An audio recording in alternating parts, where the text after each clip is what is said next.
where your level is 0.7 mg per liter. So there's a couple reasons why that's a really tough extrapolation to make. The first is that the concentrations that these children are exposed to in China and India, the very lowest range is 2 mg per liter, but the higher end of the range is 10 mg per liter. So they're exposed to levels of fluoride that are much higher than what's being adjusted here in the water in Rutland. The other issue is that a lot of these places where these studies have taken place have been very rural places where the families depend on farming, that's their main way of life. And I think a lot of other causes for decreases in IQ haven't been addressed. So I studied pesticides in my graduate work and pesticides in neurodevelopment and specifically IQ. And I don't see in these studies that they ask those questions. They don't try to figure out if the families are using pesticides or not using pesticides and whether or not that could be what's called a confounding factor, something that interferes with the endpoint you're trying to measure. If you want to look at a study that talks about community water fluoridation, I would point you to a study that came out in 2014. And this study looked at 1,000 people starting at age 3. And they compared one set of people that was on that were on fluoride in community water fluoridation. So the level was 0.85 mg per liter, which is very close to 0.7. They compared those people to the non-fluoridated communities, and that was 0.0 or 0.3.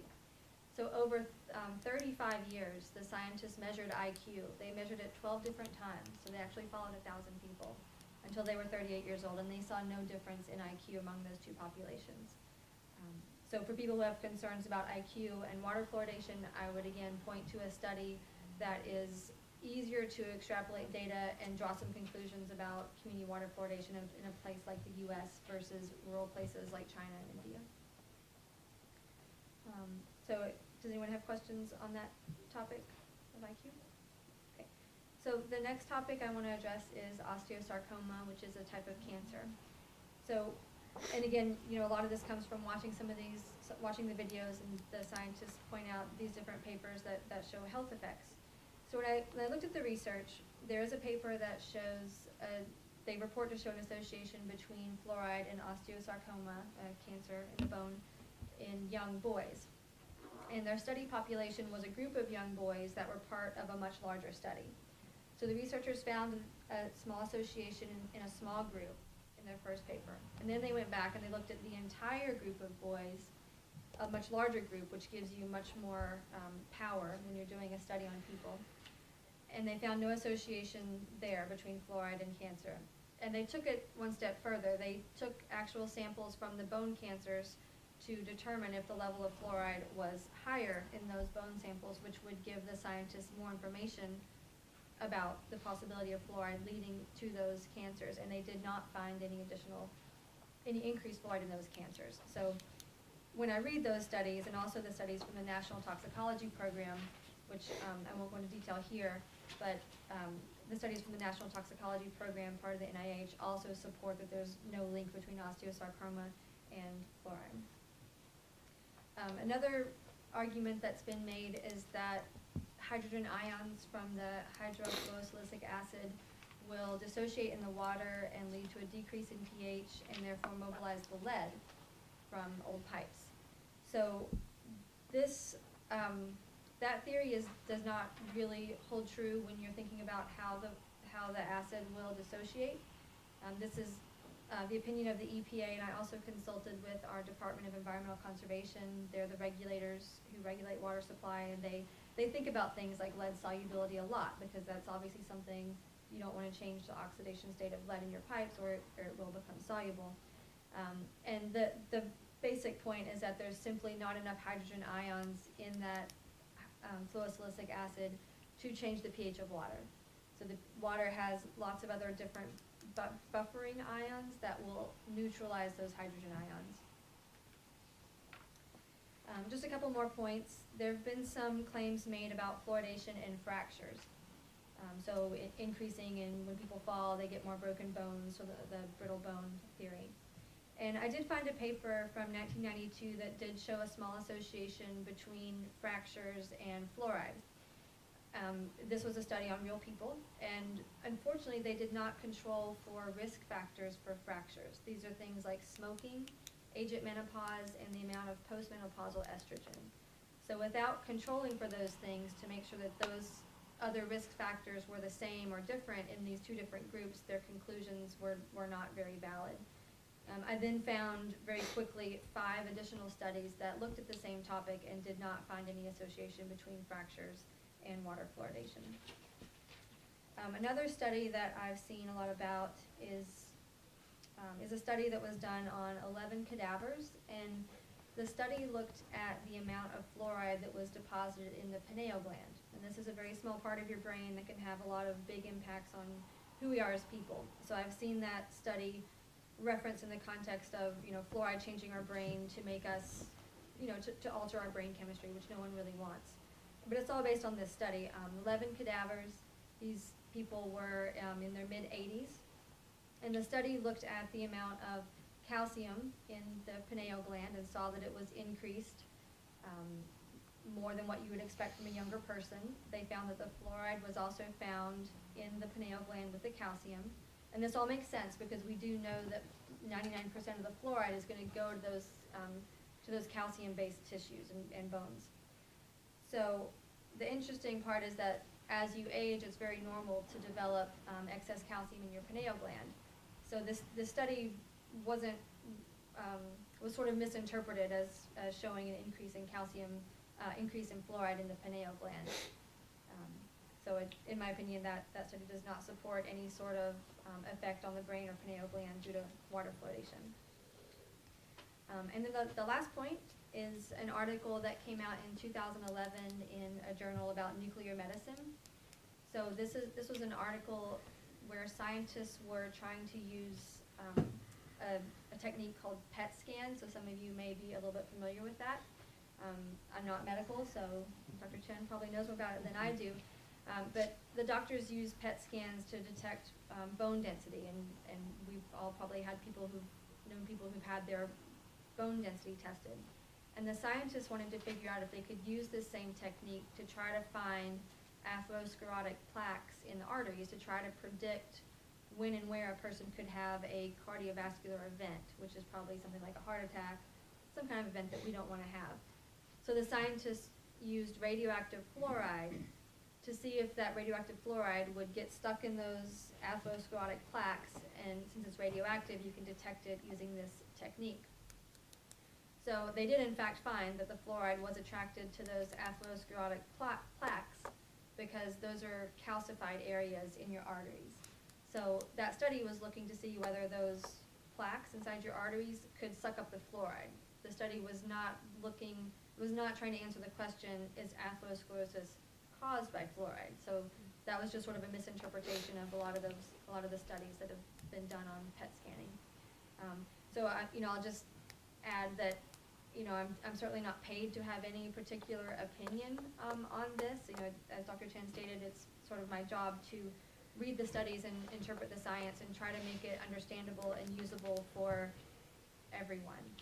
And from the things that I've read, and again, I have 4 binders that are this size, and I've read as many papers as I can find on the toxicology of fluoride because I really like reading. But the science to date does not support any health effects from fluoride in the levels that we're talking about for community water fluoridation.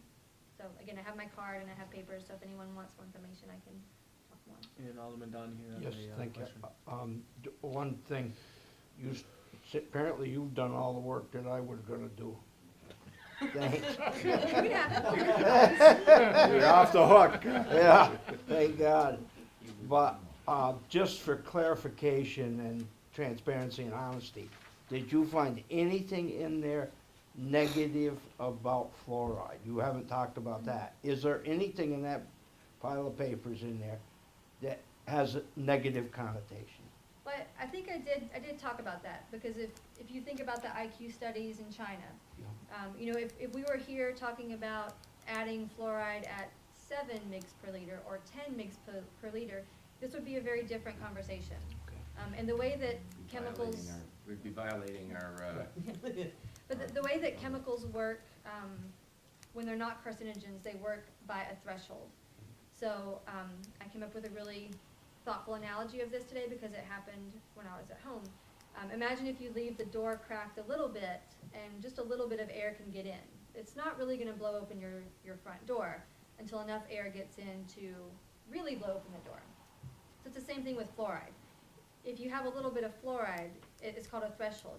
If you have a dose that's below the threshold, it'll have these benefits that we've been discussing, but you're not going to reach that dose that's going to cause these toxic effects. Like, and again, if we're talking about 10 mg per liter, I'm going to be telling you different stories, Okay. different papers. Yep, thank you. And Rutland. So it is technically a toxin, it's just not reaching a level where people say it's gonna harm you or the benefits outweigh the risks. So it is a toxin, that is true, correct? So it's not a toxin because toxin, by definition, is something that's made inside of a cell. But it has what we think of as a U-shaped curve. So this is the same for vitamins like magnesium. If you don't have enough, and say this is the toxic effect, and this is the good effect. If you don't have enough magnesium, your body is not going to work properly. If you have just the right amount, this is increasing, you're going to have the positive benefits. And again, if you have too much, you are going to have a toxic effect. And this is a very, Right, very with common. anything, if you eat too much of it, it will leak. But what is fluoride? What is it called? What is it? It's an element. It's just like manganese, calcium. If you look on the periodic table. But is what we're getting from in our water, it sounds like there's different types of fluoride. Are they all the same? So I think as Jeff addressed, there are different types. So you guys are using the fluosilicic acid, right?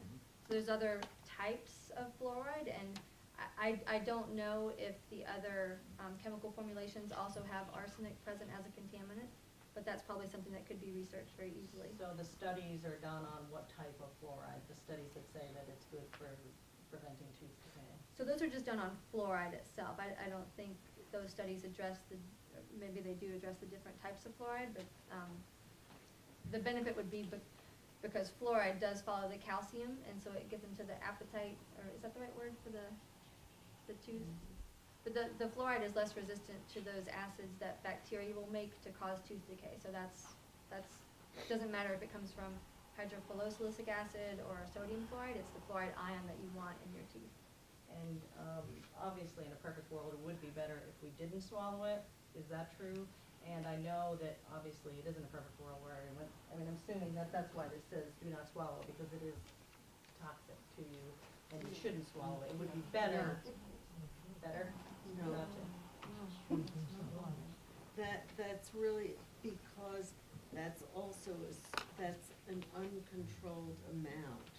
If children start eating the toothpaste, they're going to consume a lot more, eating it, not even just putting a little bit, but if they start eating it, it will be consuming a lot more fluoride than they should be. Right, Or but isn't it ingest better, it. I mean, if in a perfect world, if everybody would do it, isn't it better to rinse with the fluoride and spit it out than to swallow it? No, because in developing teeth, you want, swallowing, rinsing isn't going to do anything because the teeth are still in the jaws. Okay, so in the developing teeth in children, you actually want them to ingest it. Not that, but the water supply or the polybiofluor that children are given, the vitamins. So the fluoride goes into the bloodstream and can attach or And to will help be harden. assimilated, will be put into Through the the tooth bloodstream. structure. And that's what really helps. Okay, thank you. And we have some folks over here that haven't had a chance to speak yet this evening, and I'd like to ask you guys if you'd like to add something to this, and just give me your names for the record if you would like to speak. I'll go first, I guess. I'm Vaughn Collins from the State Dental Society, and I won't take much of your time. I'll just hand you out a letter that we're in possession of. I think I actually got it from the health department. But I find it rather interesting. It's signed by the deans of the School of Harvard Public Health, Medicine, and Dentistry. And it basically says, as the good doctor over there was saying, that the studies are accurate, the research is there, and it's it's a very, very safe and effective means of providing broadcasted public health benefits for oral health. And I guess as a kind of a lighter note, if these folks can't be trusted, we have larger problems in water fluoridation in Rutland. And Vaughn, is it Vaughan? Just N. Just N. Collins, Collins. And, Vermont Vermont State Dental Society. Dental Society. We And represent Peter, Taylor. was my Now, is he still with you? predecessor. No, he was my predecessor. Oh, great, okay. Great, thank you. Tom, Yes, would Robert Miller be able to present briefly? absolutely. Go right ahead, thank you. Thanks very much. Put my glasses on. So hello, my name is Robin Miller. I am the Health Department's Interim Oral Health Director. On January 25th of this year, America celebrated the 70th anniversary of community water fluoridation, a safe and effective strategy to prevent tooth decay. Thank you for supporting community water fluoridation in Rutland for over 32 years, and for inviting me here to speak about how community water fluoridation benefits your community. So as we've heard, fluoride exists naturally in nearly all water sources at varying levels. Fluoridation is the practice of adjusting the level of existing fluoride in the water to an optimal level to prevent tooth decay, which is 0.7 parts per million. Rutland is fluoridating at this level, and their weekly reports to the health department have been consistently optimal. You have a lot to be proud of when it comes to your water operators here. And they've even won awards from the CDC, actually, because they're so consistently on the money. So fluoride works in two ways, and we've talked about this a little bit. First, for young children, during the tooth-forming years, the fluoride that is swallowed helps to strengthen the enamel of the developing teeth, so it's incorporated into the enamel, making them more resistant to decay. Second, for people of all ages, trace levels of fluoride get mixed in with the saliva that bathes the teeth. And this gets to what Dr. Raymond was saying about adults and root caries. So it's incorporated into our saliva, and then it's constantly bathing our teeth and really being soaked up by the roots, is where we really are susceptible to decay. Saliva neutralizes the acid made by bacteria causing the decay process. And as the acid is neutralized, the fluoride is absorbed by the tooth enamel to make it stronger. And getting to your point, the systemic fluoride, there's two types. The topical, which we rinse and spit like toothpaste, and the systemic, which we ingest, which is helpful for developing teeth. But it's also helpful for adults because it is mixed in with the saliva and constantly bathing the teeth at that low level, which is really where the benefits of community water fluoridation come in. I'm going to skip some of this because it's already been covered. And so within the past 5 years, studies have shown that children with dental problems are more likely to miss school and are more likely to earn below average grades in school. But it's not just about children, as we've talked about. Adults will find it much harder to get a job if they show up in an interview with unhealthy or missing teeth. In other words, the consequences of poor dental health can move right from their mouths to their wallets. And as we learn more about how oral health affects systemic disease, it can also take its toll on, poor oral health does take its toll on overall health. So now for the good news. We've learned a lot about how to prevent cavities over the past 70 years. We've learned that protecting teeth is a lot like protecting passengers in cars. Seatbelts are great, but what we do without airbags? Should we drive without speed limits? It takes a multi-layered approach to protect passengers in cars, and it takes a multi-layered approach to protect teeth. Brushing with fluoridated toothpaste is important. So is eating a healthy diet and limiting sugar and getting dental sealants. But water fluoridation is a crucial part of the approach to prevent cavities. Literally thousands of studies demonstrate the benefits and safety of fluoridated water. A number of those studies have been conducted in the past 5 years. For an example, a Nevada study found that living in a community without fluoridated water was one of the 3 highest risk factors for dental problems. This is a study I was talking to you about. A New York study compared low-income children in counties where fluoridation was prevalent with counties where it wasn't.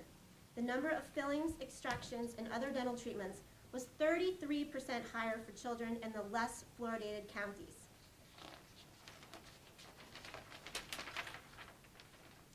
The study also looked at non-caries, cavities-related claims, such as cleanings and sealants, and et cetera.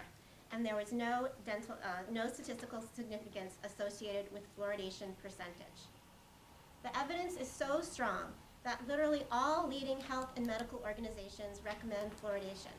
The CDC endorses fluoridation, so does a long line of Surgeon Generals, regardless of the party of the president who appointed them. Fluoridation supporters include the American Academy of Pediatrics. I'm not going to go in because that's been covered. But here are some Vermont-specific organizations that support fluoridation. The Vermont Department of Health, the Vermont Oral Health Coalition, the Vermont State Dental Society, and the Vermont Public Health Association. The benefits of fluoride are mentioned in the Dental Landscape Study, which was commissioned by the Green Mountain Care Board in 2013, and in the 2014 Vermont Oral Health Plan. One of the key objectives of both Healthy People 2020 and Healthy Vermonters 2020, which is our guide at the Health Department for public health goals that we want to achieve, is to increase the percentage of the population served by community water systems that have optimally fluoridated water. The list of supporters is very long. In fact, there is no major national, medical, or scientific organization that opposes community water fluoridation. As mentioned, the Vermont Department of Health endorses community water fluoridation to prevent and control dental decay. Our mission is to protect and promote optimal health for all Vermonters.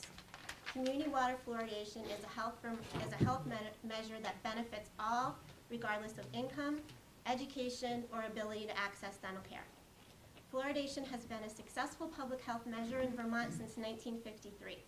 Currently, over 250,000 people in Vermont are served by a public water system containing enough fluoride to protect teeth. I applaud your decision to initiate community water fluoridation 32 years ago, and I urge you to continue this safe and effective strategy to promote oral health and overall health for the people of Rutland. Thank you very much. You're welcome.